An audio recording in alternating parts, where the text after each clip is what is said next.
చలం నడిబొడ్డున దాదాపు కోటి రూపాయల విలువైన ప్రభుత్వ భూమి కబ్జాకు గురైంది. శాశ్వత నిర్మాణం కూడా వేగంగా పూర్తవుతుంది. ఆ భూమి ప్రభుత్వ సంస్థదేనని అధికారిక రికార్డు స్పష్టం చేసింది. దీంతో రెవెన్యూ కార్యాలయం చుట్టూ జీసీసీ అధికారులు చెప్పులరిగేలా తిరుగుతున్నారు. జీసీసీ అధికారులు ఫిర్యాదు చేసిన రెవెన్యూ శాఖ నిమ్మకు నీరెత్తినట్లుగా వ్యవహరిస్తున్నట్టుగా విమర్శలు వస్తున్నాయి. మరోవైపు కబ్జా రాయిళ్లు వెనుక ప్రభుత్వ పెద్దల అండదండలు పుష్కలంగా ఉన్నాయన్న ఆరోపణలు వినిపిస్తున్నాయి. దాదాపు 200 గజాల ఈ భూమికి సంబంధించి ఫిర్యాదులు, సర్వే నివేదికలు కూడా ఉన్నాయి. గతంలో ఇచ్చిన నోటీసులు కూడా ఉన్నాయి.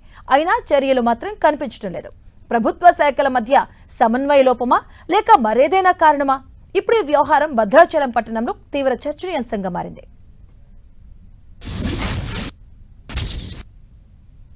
మళ్ళీ లాస్ట్ ఇయర్ డిసెంబర్లో మళ్ళీ అదే కట్టడాలు మొదలు పెడితే గిరిజనేతరులు మేము అడ్డుకొని అప్పుడు కూడా ఎంఆర్ఓ గారు పిఓ దృష్టికి తీసుకెళ్ళి కంప్లైంట్ చేయడం జరిగింది. వాళ్ళు అప్పుడు ఆఫ్ చేసిన తర్వాత మళ్ళీ 6 నెలల తర్వాత అదే ప్లేస్లో మళ్ళీ నిర్మాణాలు కొనసాగిస్తుంటే మా పై అధికారుల సూచనల మేరకు మేము గవర్నర్ పిఓ గారిని, సబ్ కలెక్టర్ గారిని, ఎంఆర్ఓ గారు కలిసి ఇమ్మీడియట్గా గిరిజనేతరుల ఆక్రమణలో గురి అయిన మా జీసీ స్థలాన్ని ఆ నిర్మాణాలు ఆఫ్ చేయించి మాకు న్యాయం చేయవలసిందిగా మేము వారికి లెటర్లు ఇచ్చాము సార్. ఈ మొత్తం స్థలాన్ని కొలిపించారు సార్. కొలిపించిన తర్వాత ఈ 283 2.83 ఎకర్లు ఉన్నది. దీంట్లో 5 సెంట్లు ఈ గిరిజనేతరుల ఆక్రమణలో ఉన్నట్టుగా తేల్చి వారు ఒక సర్టిఫికేట్ ఇవ్వడం జరిగింది సార్. ఇదే అంశానికి సంబంధించిన పూర్తి డీటెయిల్స్ మా కరెస్పాండెంట్ సైదులు అందిస్తారు. సైదులు.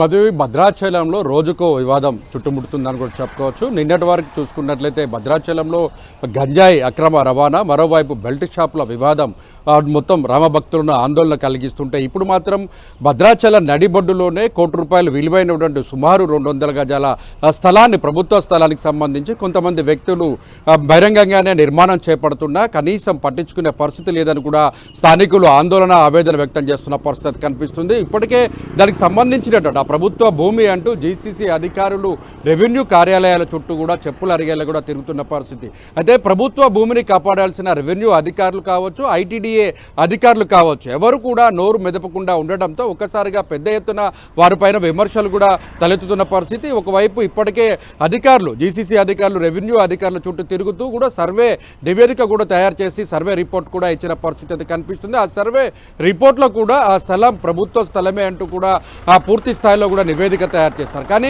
అక్కడ మాత్రం నిర్మాణం యథేచ్ఛగా కొనసాగుతుంటే అధికార పార్టీకి సంబంధించిన నేతలు కానీ అటు ప్రతిపక్ష పార్టీకి సంబంధించినటువంటి వారు కూడా ఎవరు నోరు మెదపడంపై పలు విమర్శలు కూడా పెద్ద ఎత్తున కూడా వినిపిస్తున్న పరిస్థితి కనిపిస్తుంది. అధికార పార్టీ అండదండలు, అధికారుల అండదండలతోనే ప్రభుత్వ స్థలాలు బహిరంగ కబ్జా అవుతున్నా, అక్కడ నిర్మాణాలు పెద్ద ఎత్తున బహుళంతస్తుల నిర్మాణాలు చేపడుతున్నా ఎవరు కూడా మాట్లాడడం లేదని కూడా పెద్ద ఎత్తున విమర్శలు వినిపిస్తున్న పరిస్థితి కనిపిస్తుంది. మరోవైపు చూసుకున్నట్లయితే అటు భద్రాచలం అంటే ఏజెన్సీ కాబట్టి 170 యాక్ట్ ఉన్నటువంటి ప్రాంతం, ఆ 170 యాక్ట్ ఉన్న ప్రాంతంలో బహుళంతస్తుల నిర్మాణాలు చేపట్టాలన్నా కూడా అధికారుల అనుమతి కంపల్సరీగా, ఐటీడీ అధికారుల అనుమతి, సమాచారం మొత్తం రెవెన్యూ అధికారుల సమాచారం పూర్తి స్థాయిలో కూడా తీసుకొని నిర్మాణం చేపట్టాల్సినటువంటి పరిస్థితి. కానీ ఇక్కడ మాత్రం చూసుకున్నట్లయితే ఎక్కడ ఎవరి అనుమతులు లేకుండానే యథేచ్ఛగా నిర్మాణం చేపడుతున్నా, ఒక పక్క జీసీసీ అధికారులు పదే అధికారుల చుట్టూ తిరుగుతున్నా, ఉన్నతాధికారులతో పాటు ప్రజాప్రతినిధి దృష్టికి తీసుకెళ్లినా కూడా కనీసం ఎవరు కూడా నోరు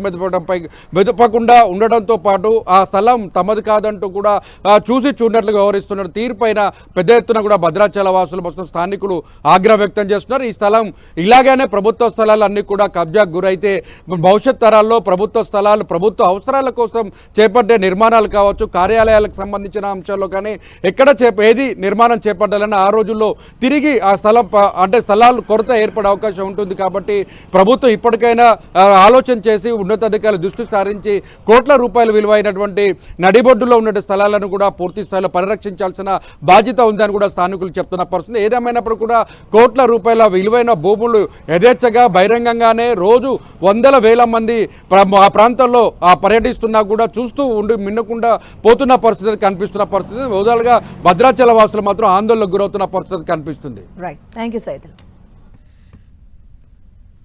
ఉంటే